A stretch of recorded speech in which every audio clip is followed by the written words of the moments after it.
Marlbs here from the Marlbs Cave, and I wanted to take a minute and talk to you about the Xbox Series X.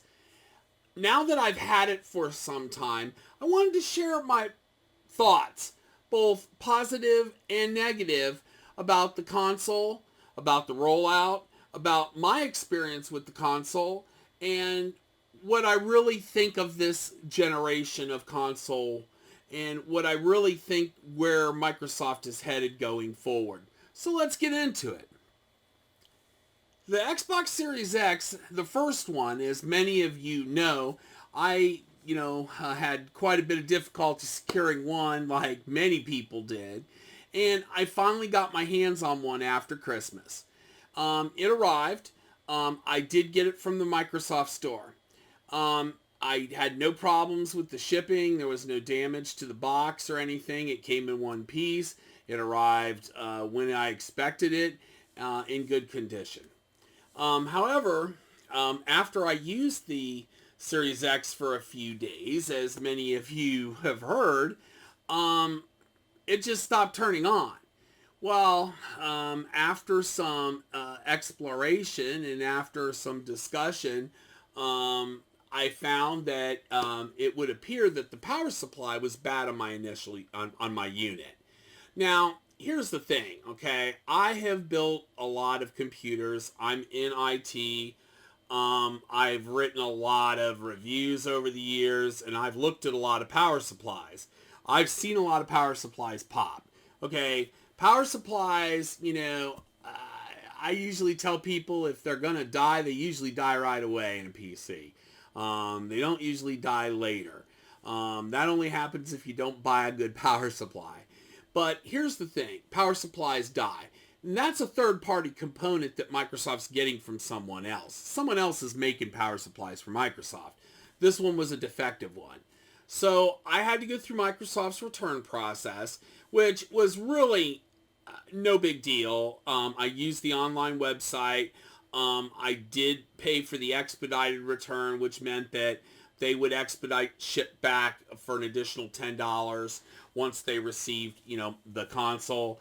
The only complaint I have about the whole entire warranty exchange process was the fact that I do feel cheated by the fact that Microsoft didn't disclose to me that if I did not keep my original box from my Series X, I was going to wind up with an Xbox Series X with no box.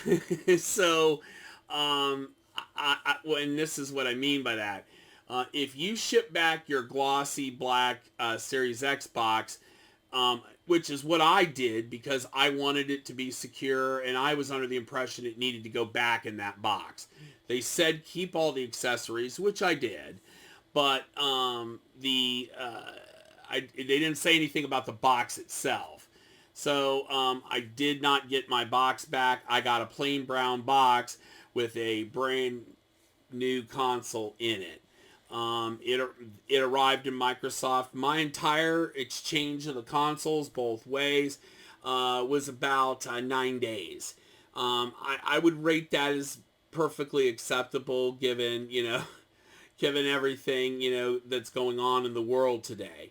So, when I did get console number 2, my conversion from my Xbox One, X, One X, to the Series X was actually pretty easy. It was really just a matter of booting up the console, scanning the QR code on the screen, adding it in with the web app, and once I had done that, plugging in my storage from my One X, and I had pretty much done everything I needed to do to get it set up. I will say that the setup process was the best of any console I've ever done. I mean, no doubt, I did not have any issue with that. Went very well. The next thing that I started to investigate was I wanted to play some of the new games. Well, as everyone knows, the new SSD architecture of the Series X and S, the Microsoft Xbox One Velocity architecture to be more precise, The Velocity SSD architecture requires games for the Series S and X that are specific to it have to run from high-speed Velocity, certified storage. Now, what I found out rather quickly is a 1 terabyte console that only has about 900 gig free, that it's going to go pretty fast. The 4K assets that we're talking about here, some of these games, they eat up a lot of storage very quickly. So that is the first bummer that people are going to find out about, which is the fact that they're going to need to have to, buy the expansion storage card whether they want to or not. And I think it's even more of an issue on the Series S, which only has the 500 gig SSD rather than the full terabyte. I did not have any problem securing a Seagate storage card, which Seagate is the only vendor currently that sells them. I've heard rumor after rumor that there are several vendors that are interested in offering a compatible Velocity architecture compatible storage device, but from what I understand it is Seagate has some sort of window of exclusivity. I don't know what that is. I don't really know that Microsoft's ever defined that exactly. My real complaint with Seagate is the fact that the 1 terabyte expansion isn't simply enough. I don't want to buy multiple 1 terabyte cards. I would have rather spent the coin and bought a 2 terabyte card from the get-go that would have better served my needs. What I'm getting at is the fact that when you start downloading these titles and upgrading them to the X version of these titles with the new assets and the new support, it has to run from that storage. So what you have is you have a kind of a shuffle going on. I find myself constantly copying big chunks of games off of the Velocity SSD off onto some other storage means as a holding area so I can still get updates and still get stuff. And when I want to play the game, I have to copy it back over. It's far from ideal, but I just cannot spend $220 for every 1 terabyte. I find Seagate's price unrealistic, and I find it kind of, it puts the consumer in a bad position. And I understand Microsoft, is not in the SSD business, so, that they're doing the best they can.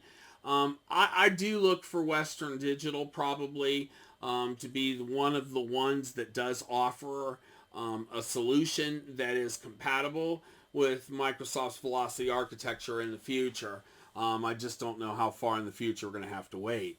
There has been a lot of rumors that Seagate is prepared to offer a 2 terabyte option, but so far I haven't heard any news of when that might happen.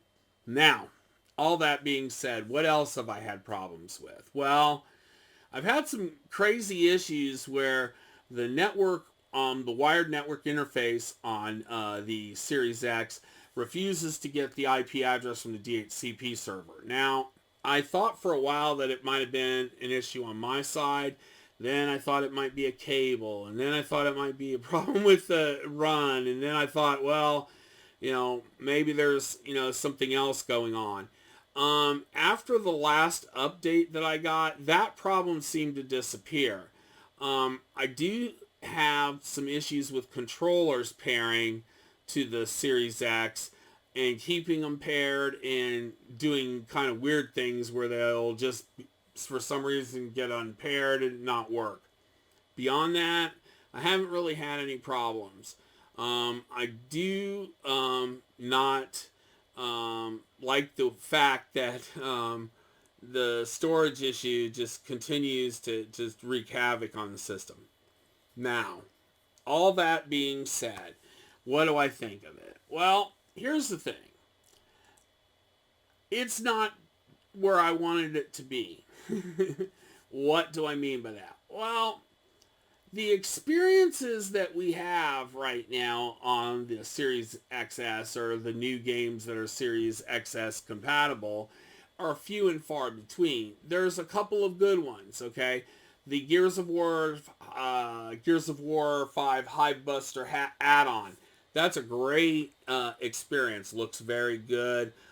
Quite impressive on my LG OLED C9. I'm very happy with the look and feel of that. I wish more games did that. Now, the upgrades that we're seeing of older games that are getting, almost like a fresh coat of paint, HDR, 120, hertz, 120 FPS, all these, fantastic feature upgrades and look. Forza Horizon 4 is a very good example. That it looks like a brand new game. Maneater's another one. It looks, amazing since they've done all this. So, while there are some experiences, I think it's going to be realistic to assume that it's going to be fall of this year at the soonest that we're going to see anything that's really going to blow us away. So, that being said, you've got time. If you haven't been able to get your Series X yet, you can wait. You're not missing anything that much. That being said, quick resume. Everything else, I love it. I'm very happy with my purchase. I'm a little miserable about the fact I lost my box. Some of the little glitchy things have lessened my experience, but not that to the point that I'm not happy. So that being said, overall, I would rate, my Series X, as a solid 8 or 9, okay? But it is far from the 10 experience I had with my 1X Project Scorpio edition, where it was just bulletproof from, the get-go, and I've never had a problem with it. It's ran like a world champion. And it seemed to be ready for prime time right out of the box. This was a little bit rougher than that. But given what's going on in the world, I think that it is still quite an effort from Microsoft. And the SSD performance is just legendary. I love it. I mean, even some of the games and some of the things that they've been able to do with the FPS boost and the, game enhancement. Panzer Dragoon, Panzer Dragoon was a good example of that. I enjoyed playing that. There's been some other experiences that I've seen that, definitely make it worth, having it if you want it. But again, I think that with Game Pass, I think it makes a very, very compelling case, and there's quite a library of great games to play. So, this is Marlbs, signing off from the Marlbs Cave. Enjoy your Series X if you have one, and if you don't have one, well, you've still got plenty of time, because I don't think there's going to be any games that I think you're going to miss out on if you don't have one until this fall. Alrighty, Marlbs signing off. Bye now.